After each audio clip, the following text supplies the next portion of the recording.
Здесь, в Сербии, в селе Тршич, в этом доме 2 столетия назад родился Вук Караджич, прославленный филолог и писатель, основоположник сербского литературного языка и новой сербской литературы. Мать дала ребенку имя Вук, что в переводе означает «волк». По народному поверью, это помогало отогнать от младенца нечистую силу. А отец, поднявшись на высокий обрыв, долго приманивал воем волка, пока зверь не отозвался. Значит, согласен стать побратимом новорожденного.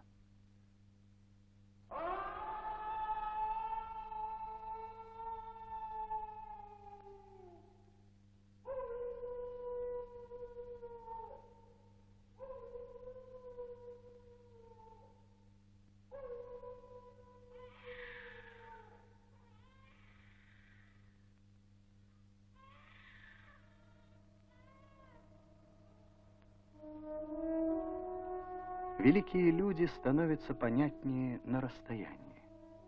И теперь, 2 столетия спустя, Вук стал нам ближе, а его вклад в мировую культуру значительнее и весомее.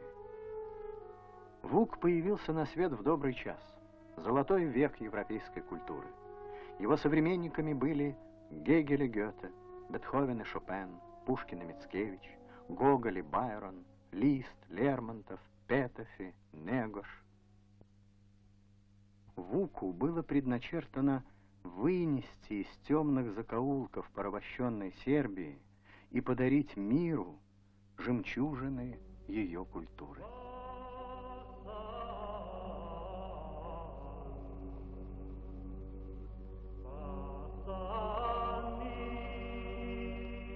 В средние века Сербия была могущественным государством с развитой культурой. Величественные памятники архитектуры, выразительная фресковая живопись на религиозные и светские сюжеты, иконы тончайшей работы, духовная музыка, сохранившая древние певческие традиции.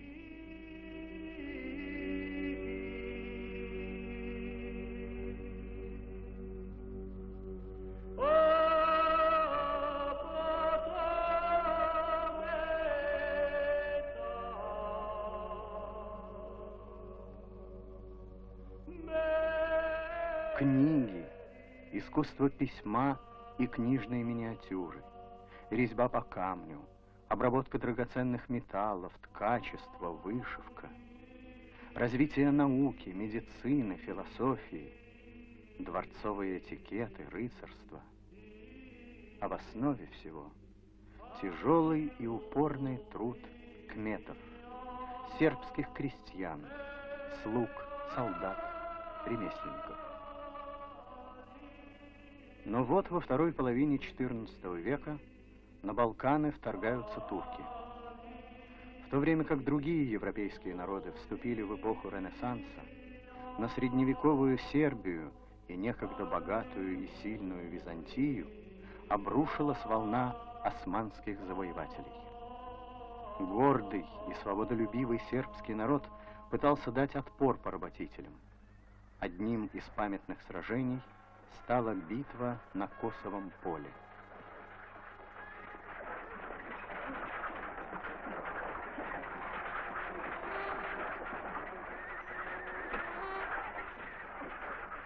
Однако отчаянные попытки сербов сокрушить противника не увенчались успехом.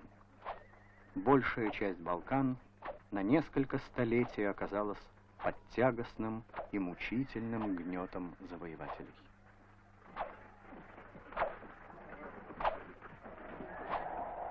Можно разрушить города, можно разграбить богатство, но всегда остается нечто, неподвластное никакому завоевателю. Это память народа и культура.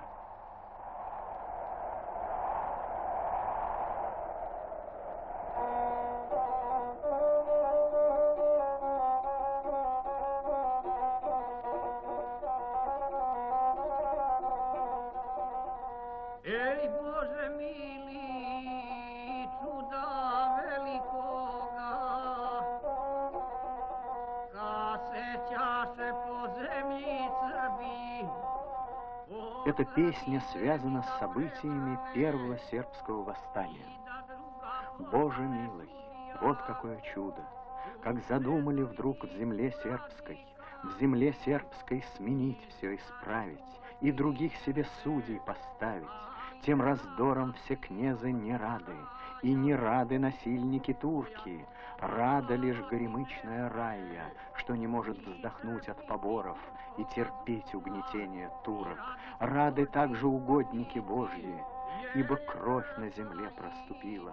Час пришел за оружие браться, кровь за крест зачестной проливая, и мстя туркам за все их обиды.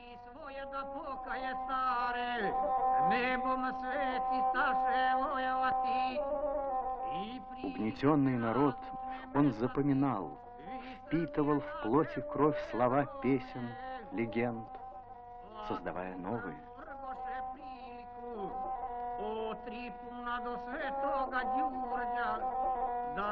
В его песнях сохранились язык и душа народа, обычаи, традиции, воспоминания о прошлом и мечты о свободе.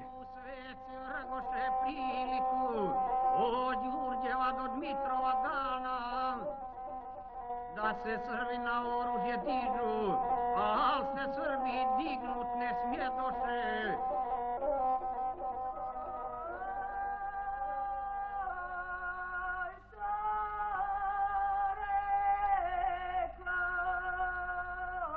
Сербская православная церковь, которая 800 лет назад получила автономию, хранила и сберегала все, что могла в самые жестокие и суровые времена.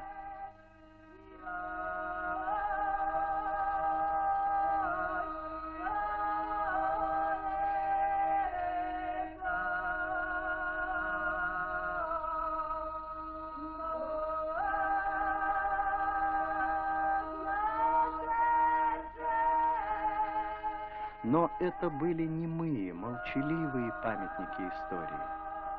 Носителем и хранителем живой, разговорной культуры был народ. Не выдержав гнета, народные массы поднялись на борьбу против угнетателей за национальное и социальное освобождение.